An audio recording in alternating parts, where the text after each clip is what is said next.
The two surviving roommates of the grisly Idaho quadruple homicide finally break their silence at an emotional memorial service for the four victims. We hear from homicide detective Fil Waters about the latest in this investigation. It's now been nearly 1 month since the gruesome murders of four University of Idaho students shook the nation. For the first time, the group's two surviving roommates break their silence about the attack. Now, the facts of the unsolved case remain pretty scarce, but we do know students 21-year-old Kaylee Goncalvez, 21-year-old Madison Mogan, 20-year-old Zana Carnodal, and 20-year-old Ethan Chapin arrived to an off-campus home at about 1:45 a.m. on November 13th. Goncalves and Mogan had visited a bar that night and later a food truck in downtown Moscow, Idaho, while Chapin and Carnodal went to an event at a Sigma Chi fraternity on campus. Now, hours after their arrival at home at 11:58 a.m., a surviving roommate called 911 to report an unconscious person. Upon their arrival, investigators found all four students brutally stabbed to death, two on the second floor and two more on the third. But Dylan Mortensen and Bethany Funk, the two roommates on the first floor, were left untouched. At a service held over the weekend, an Idaho pastor read letters written by Mortensen and Funk, reading in part, quote, Maddie, Kaylee, Zana, and Ethan were truly all one of a kind. They all lit up any room they walked into and were gifts to this world. And another quote, my life was greatly impacted to have known these four beautiful people. Now, let's bring in famed homicide detective Fil Waters, who has been closely following the case. Thanks for joining us. Now, what do you find of these remarks from the surviving roommates, especially after they were all ruled out as suspects? Well, good morning, Sierra. My first take on this from the beginning is that, and what I commented on was that it is as important to eliminate suspects as it is to find the right one. And in this case, I don't. Again, my commentary is based on what I'm reading and what's been released, and there are many things these detectives know that we do not know. So, based on the people that have been ruled out at this point, we have to take at face value that the detectives have done their due diligence to, for whatever reasons, eliminate those people as suspects. And when we have the father has come out and made statements about he's not confident in the police investigation. Some of the other family members and himself are talking about these people that have been eliminated were eliminated too quickly, in his view. And I understand that, certainly. I think the biggest problem with this entire investigation from the beginning has been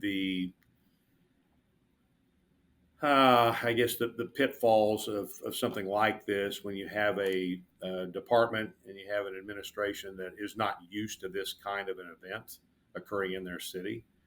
And so the communication becomes very convoluted, and it leaves the appearance that the police are not competent, that they're not saying the things they should be saying, or they're saying some things they shouldn't be saying, and then they say something and they retract it. So it's all a big to address specific issues within the investigation. It all kind of begins at the beginning, right? And when all those miscommunications start to occur, then it causes family members a lot of angst and starts them questioning the police and what they're doing and are they competent in what they're doing and so forth and so on. So it's a multi-layered investigation, and the results of which and the things that are being released become multi-layered as well, and the responses to those things also. So Yeah, I think something really important to note here too is that investigators likely know way more than we know at this point. They're keeping some things close to the vest for their investigation. Is that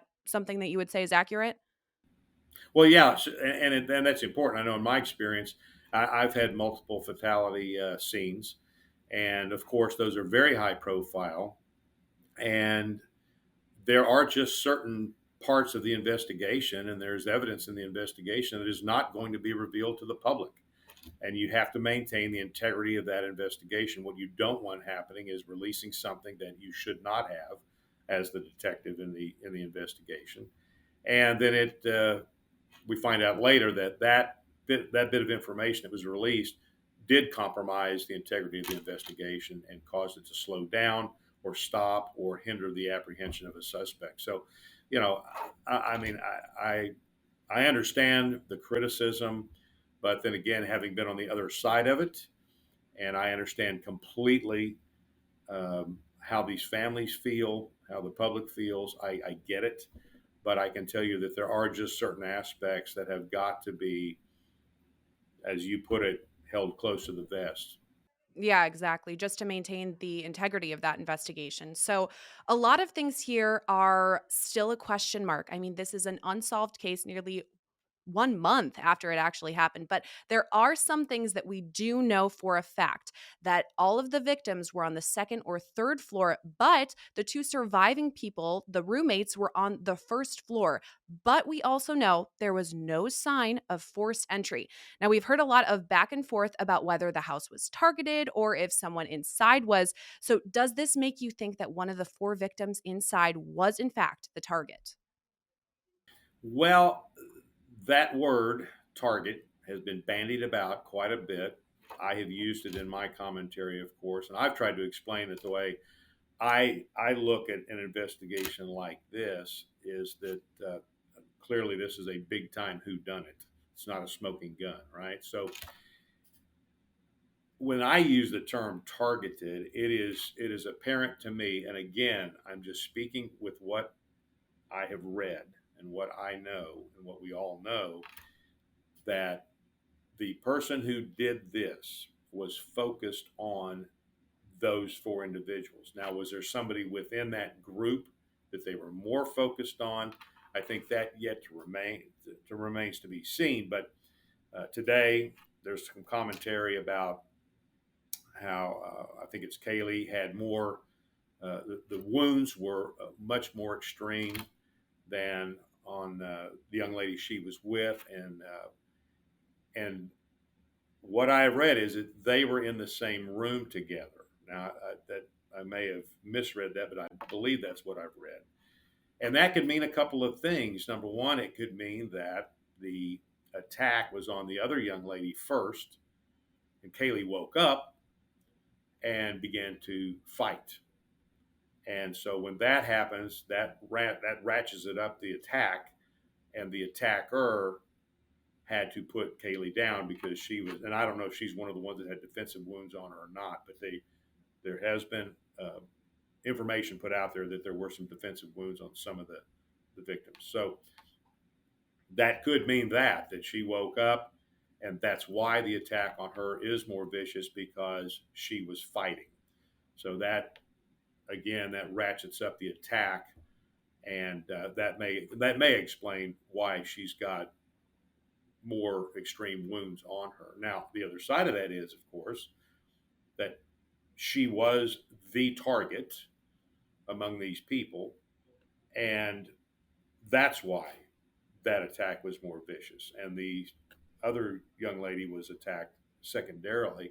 But then that doesn't explain why do we go upstairs and kill the couple that was, from all intents and purposes that we know, wasn't aware of what was going on the second floor. So again, it causes a lot of questions, and I would, in a stabbing, I'm sure the detectives have done this. You should be able to see some sort of transfer of blood.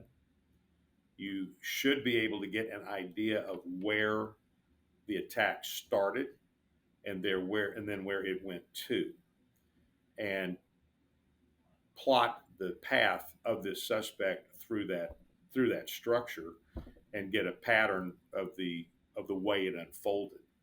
And that would be, some of that may be realized with DNA testing and so forth and so on, because if we have mixtures of victims' blood in those two separate bedroom areas, then it might give an indication of the order of things that occurred. Right. You brought up so many good points there, some that we can, in fact, confirm. Idaho investigators have said that there were defensive wounds on some of the victims. And actually, Kaylee and Maddie, we know that they were very good childhood friends. Actually, their parents saying that they were sleeping in the same bed at the time of this attack. That hasn't been confirmed by investigators, but from their parents. Now, let's focus on another bombshell that could be part of this case, that Kaylee Goncalvez, she may have had a stalker. When her father spoke to Good Morning America, he had this to say. I mean, did she ever talk to you about a potential stalker or somebody that made her uncomfortable? She did. Okay, and Phil, back to what you were saying now, that Kaylee Goncalvez's injuries are said to have been more severe than Maddie's. So could that really mean that she did have a stalker? Could this actually lead investigators in that direction? Well, Sierra, as I've said, yes. I mean, the short answer to that is yes. But these are things that are great unknowns, at least to the public, and the detectives in this case may have that answer. They may have some of these answers. So I think I have read where the detectives have determined that the stalker aspect of this thing has not been verified. So that has not been confirmed. So this is something that the father is sharing. Thankful he is sharing that, because it just gives another aspect of the investigation for the detectives. So again, was she targeted specifically by a person who was stalking her? That remains to be seen, and anything that I might comment on, or anybody else that's commenting on this case, it would be pure speculation. And the detectives are the ones that are going to have at least some feeling or indication that that may be the case, or it may not be the case. So clearly, these four young people were, in the sense that they're the ones that were slain. And we keep using the word targeted. Well, obviously they were targeted. I mean, that's kind of an obvious observation there. So, but the stalking aspect, again, that's just something that's further into the investigation. Hopefully, will come to light one way or the other. Yeah, still a lot of unanswered questions to this unsolved case. The nation is all, their eyes are on Idaho, and we're hoping to find some more answers to those questions soon. Phil, thank you so much for joining us here today, and we hope to talk to you again soon. All right, Sierra. Appreciate it. Thanks, everyone. And remember to subscribe to Law&Crime Network's Sidebar podcast on Apple Music, Spotify, YouTube, and wherever else you listen. I'm Sierra Gillespie, and I'll see you next time.